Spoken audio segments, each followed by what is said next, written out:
How long should it take to onboard a new sales professional to your team?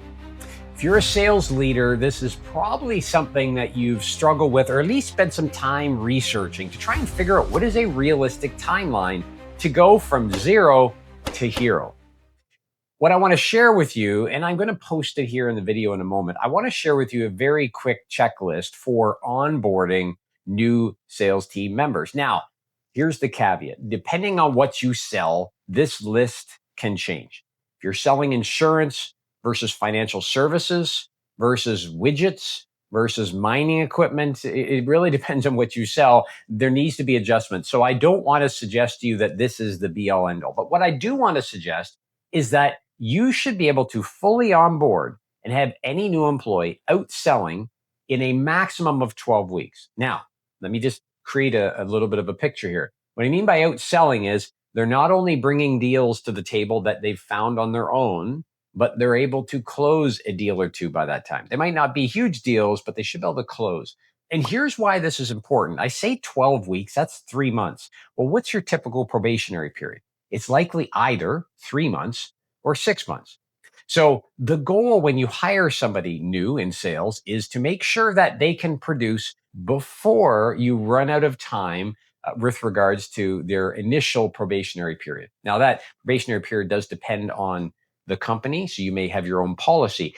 And if you've got a 6-month probationary period and you say, well, this doesn't really apply to me, I'd suggest you still want them producing within 3 months, because the goal is this. You're going to invest time and money in finding and hiring this person.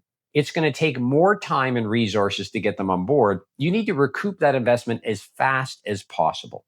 So in this document that you'll see on the screen, what you're going to notice is there's a 12-week plan here, a step-by-step plan to move new employees through to get them to the point of not only finding and producing new opportunities, but closing those opportunities.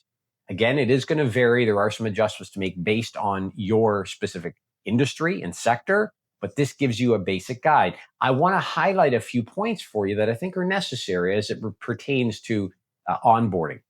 First off, a lot of onboarding today, a lot of sales leaders have a playbook. They use that playbook to try and help with onboarding. But here's what I find. A lot of times it's kind of like the old welcome to the company.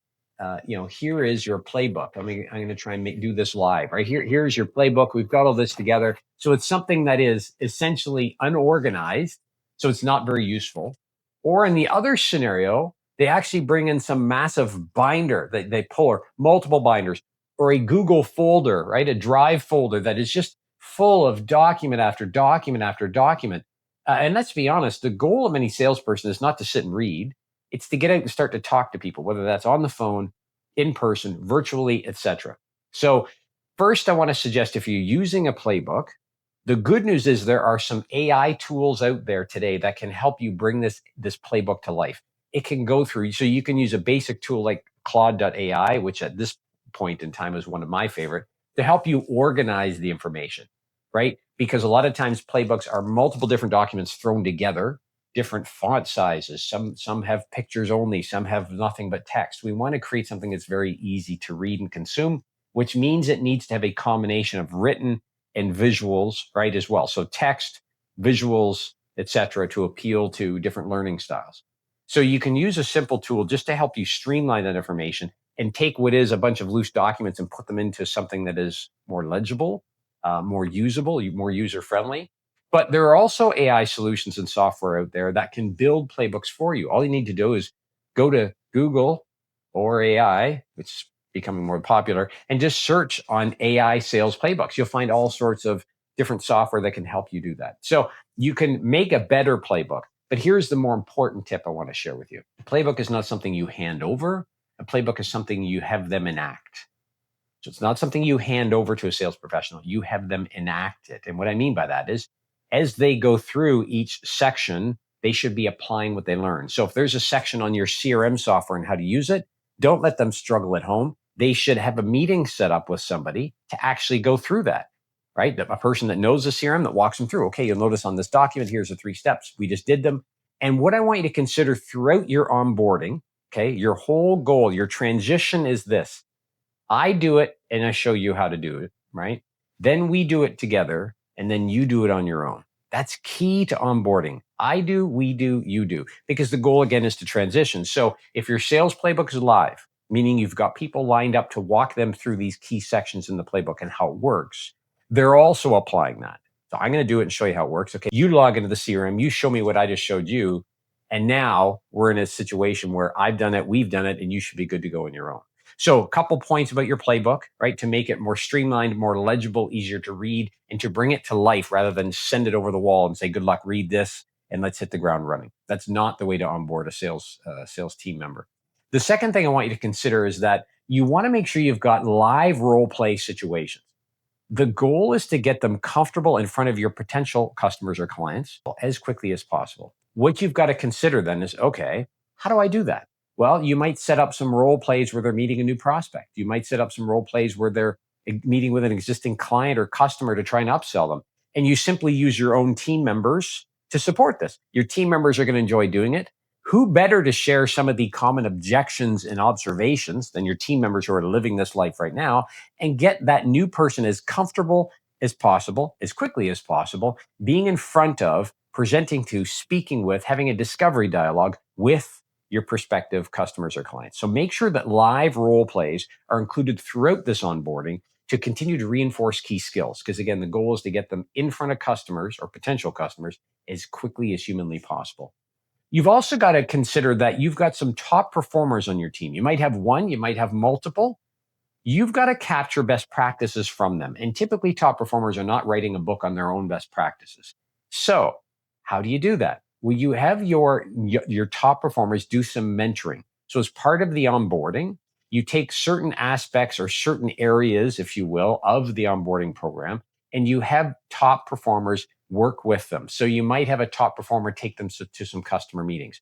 Remember though, I do it, we do it, you do it. So they're not just sitting and observing, because some people are not learning through observation or listening. Some people need to actually be kinesthetic. They need to get hands-on and try it themselves to really understand. So the I do, we do, you do reinforces that. So you can take top performers and have them mentor new employees on different aspects of the sale, from sitting in front of customers, making calls, meetings, upsells, follow-ups, dealing with objections, you name it. Set this up with different top performers so they get a different experience, and they will inadvertently, or I should say indirectly, learn skills, learn tools that your top performers use. So it's like a real living library of best practices of your top performers that will help your sales professional really get up to speed quickly.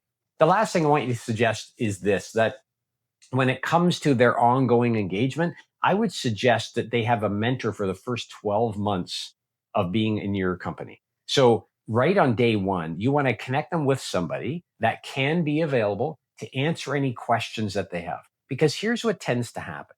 If you're new and you join a company, the problem becomes this. You sometimes are a little bit nervous or shy, but asking too many questions. I mean, let's be honest. If you took on a new job, you don't want to look like you're not that intelligent. So sometimes you'll hold back on questions. If they have a mentor from day one, somebody that they get to know really well, that is there to support them throughout their journey, they can ask any question, right? So maybe they attend a meeting with a top performer and it seems really off the wall. They've got somebody to go to and say, that was really odd. As a sales leader, you might say, well, look, Shawn, that's my job.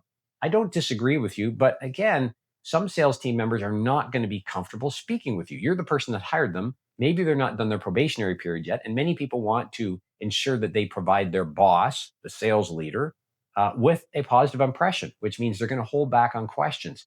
That can be detrimental to their learning. So set up a mentor to work with them. I would suggest for the first 12 months.